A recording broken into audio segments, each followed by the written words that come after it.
Assalamualaikum warahmatullahi wabarakatuh. Kembali lagi dengan saya Sultan Effendi Julian. Kali ini saya akan menjelaskan tentang praktikum geostruk minggu kedua, yakni tentang stereografi kekar. Sebelumnya telah diberikan beberapa data sebagai soal untuk praktikum geostruk minggu kedua. Terdapat 40 data kekar. Nah, langsung saja kita mengerjakan pada langkah yang pertama. Di sini, seperti yang sudah kita lihat, terdapat 40 data kekar. Nah, di sini saya juga sudah membuat seluruh strike dan juga busur dipnya. Dan juga yang terpenting adalah titik-titik pol dari setiap data ke-40-nya. Di sini sudah dapat dilihat kumpulan titik-titik pol yang ada, jumlahnya 40. Setelah kita menemukan seluruh titik pol, kita akan memakai kalkir yang kedua. Nah, di kalkir kedua ini kita akan menyalin seluruh titik-titik pol terhadap dari kalkir yang pertama menuju kalkir yang kedua. Yang disalin hanya titik polnya saja. Nah, seperti yang sudah dilihat di sini, sudah disalin seluruh titik yang ada. Nah, setelah kita menyalin seluruh titik pol dari kalkir yang pertama, selanjutnya kita akan menggunakan stereonet yang berbeda, yakni stereonet Carlsbad. Nah, di sini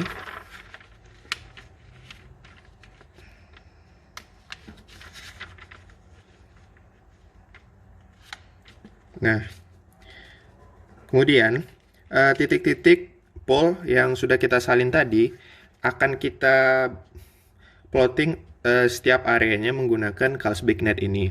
Bagaimana cara kita menggambarkan area-areanya adalah dengan melingkari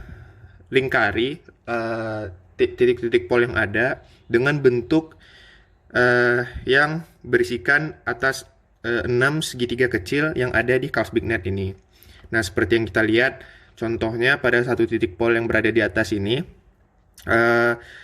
mencakup 3 area besar dari segi segitiga yang sudah kita plotting di sini. Sepertinya contohnya ini bentuknya segi 6. Nah, isinya di sini ada 6 segitiga kecil. Kita plotting semuanya sampai tidak ada yang dapat di plotting lagi yang ada titiknya. Kemudian kita menuliskan angka di tengah-tengah setiap area. Angkanya itu adalah jumlah ada berapa titik dalam satu area tersebut. Nah, seperti yang bisa kita lihat di sini, contohnya ini 1, 1, 1, berarti di setiap area ini dia memiliki satu titik dalamnya. Dan juga di sini bisa kita lihat ada 11, berarti ada 11 titik di 6 segitiga kecil ini. Di sini ada 10, ada 4, dan masih banyak lagi. Nah, setelah kita mendapatkan seluruh angka itu, kita akan memakai kalkir yang ketiga.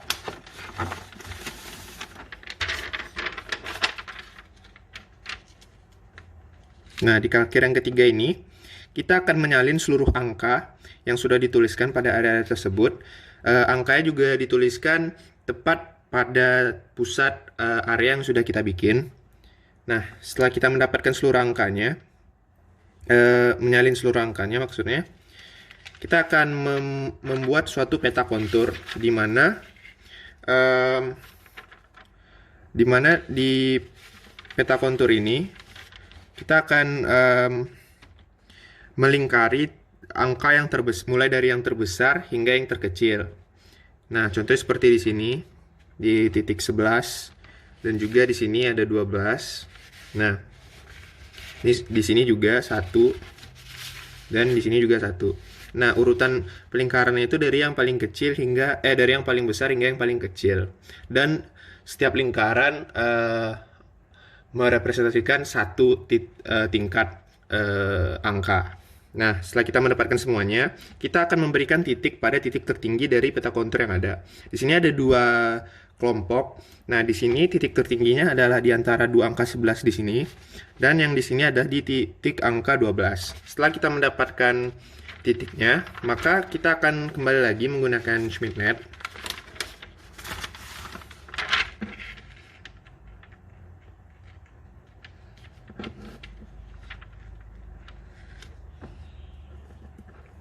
Lalu kita akan melapisnya dengan kalkir yang baru.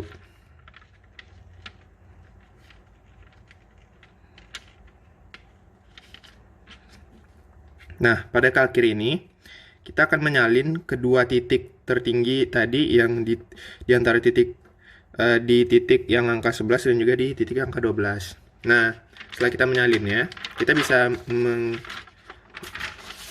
melepas kalkir sebelumnya.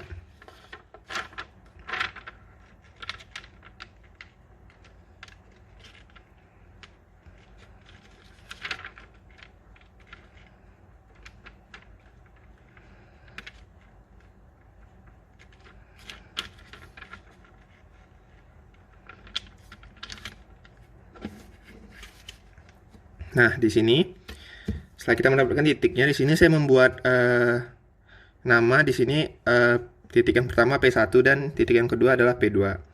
Nah, kemudian apa yang akan kita lakukan selanjutnya adalah memosisikan titik P1 dan P2.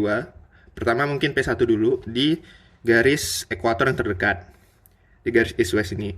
Nah, garis ekuator terdekat adalah di sini, maka kita akan sejajarkan. Lalu kita akan menghitung 90 derajat. Sama seperti saat kita akan mencari dip ke arah pusat. Di sini lalu kita bikin busur dipnya dari north sampai selatan melalui titik dip. Kemudian begitu juga dengan pole yang kedua. Nah, di sini kita buat lagi yang seperti sebelumnya, tambahkan 90 derajat, kemudian bikin busur dipnya dari north sampai selatan. Nah, setelah kita membuat dua garis busur ini, kita akan mendapatkan satu titik potong di sini. Nah, titik potong ini disebut juga dengan sigma 2. Setelah kita mendapatkan sigma 2-nya, kita akan memosisikan sigma 2 pada garis ekuator terdekat. Ini di sini. Nah, kemudian kita akan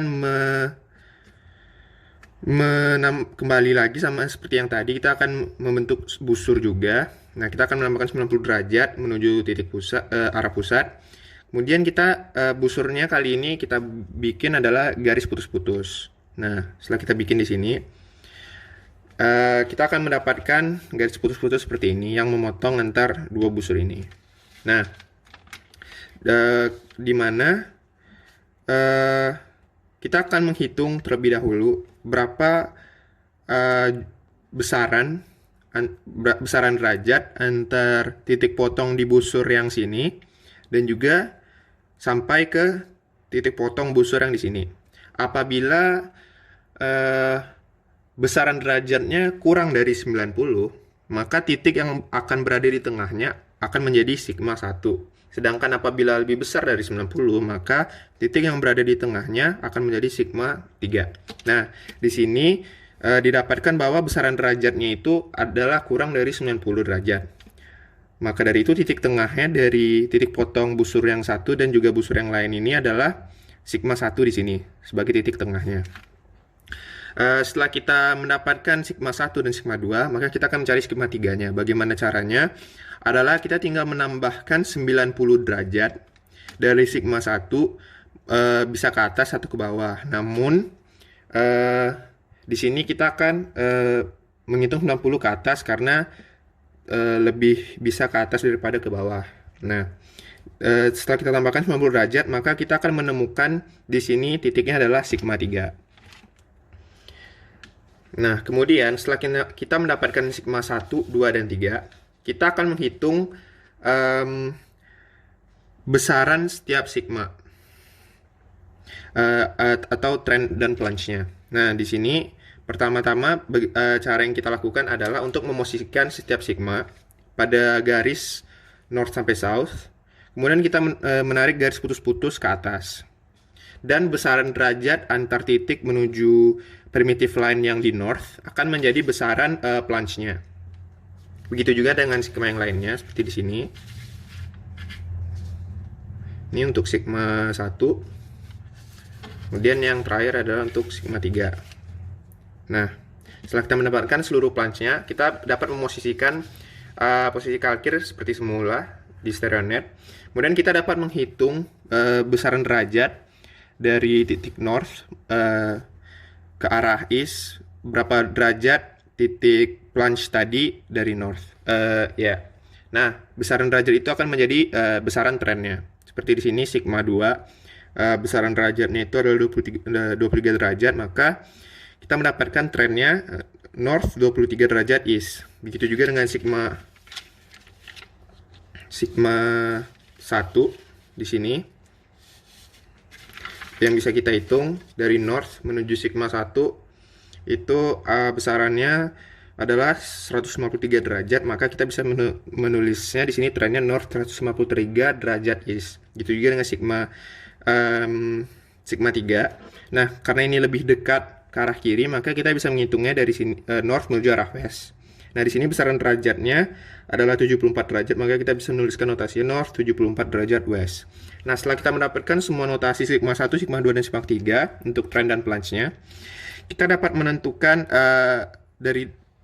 dari ketiga data sigma ini, kita dapat menentukan data kekar ini merupakan hasil dari sesar normal atau sesar naik.